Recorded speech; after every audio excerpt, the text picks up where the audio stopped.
क्योंकि 17 सालों में 15 बार प्रधानमंत्री बदलने वाला नेपाल आज अनाथ खड़ा है। अनाथ क्यों कह रहे हैं? क्योंकि एक देश को चलाने के लिए दो तरीके होते हैं, या तो लोकतंत्र का या राजशाही का। लेकिन आज नेपाल में ना लोकतंत्र की पूरी साख बची है, ना राजशाही का कोई नाम लेवा। सवाल यह है कि नेपाल किसका है? कौन चुनेगा नेपाल की अगली सरकार? क्या वो नेपाल की जनता होगी जो अपने नए सियासतदानों को चुनेगी? क्या वो अमेरिका, चीन जैसे बाहरी ताकत होंगे जो नेपाल में कुर्सी पर कौन बैठेगा, नेपाल कौन चलाएगा, उसको तय करेंगे?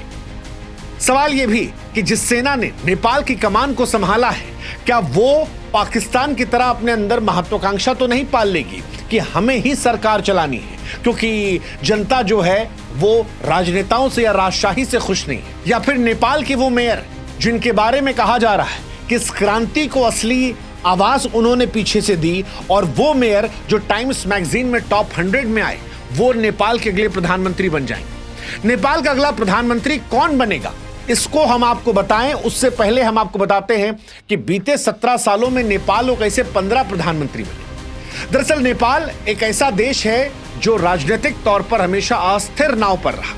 2008 में नेपाल में राजशाही का खात्मा हुआ, देश ने लोकतंत्र अपनाया, लेकिन सत्ता की कुर्सी पर टिकना तब से किसी के लिए आसान नहीं है।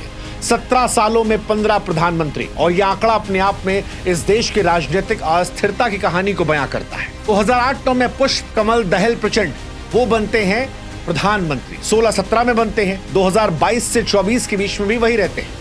माओवादी नेता प्रचंड कई बार सत्ता संभालते हैं, लेकिन जब जब आते हैं तब बाहर भी जाते हैं। माधव कुमार नेपाल कम्युनिस्ट पार्टी के नेता, इनका कार्यकाल भी विवादों में रहा। झलनाथ खनाल 2011 में सरकार बनाई, तुरंत चली गई। बाबूराम भट्टाचार्य 11 से लेकर 2013 तक माओवादी विचारधारा के थे, लेकिन स्थिरता नहीं दे पाए।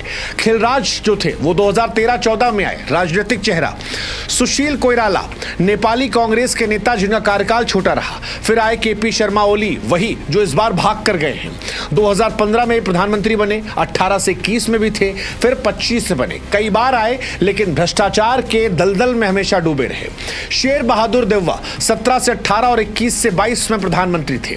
अब सवाल यह है कि क्या इनमें से कोई वापस आ सकता है, या नेपाल किसके भरोसे जा सकता है? क्योंकि नेपाल में तो युवाओं ने ही भ्रष्टाचार के खिलाफ आवाज उठाई थी। लेकिन सवाल यह कि सत्ता का भविष्य क्या होगा?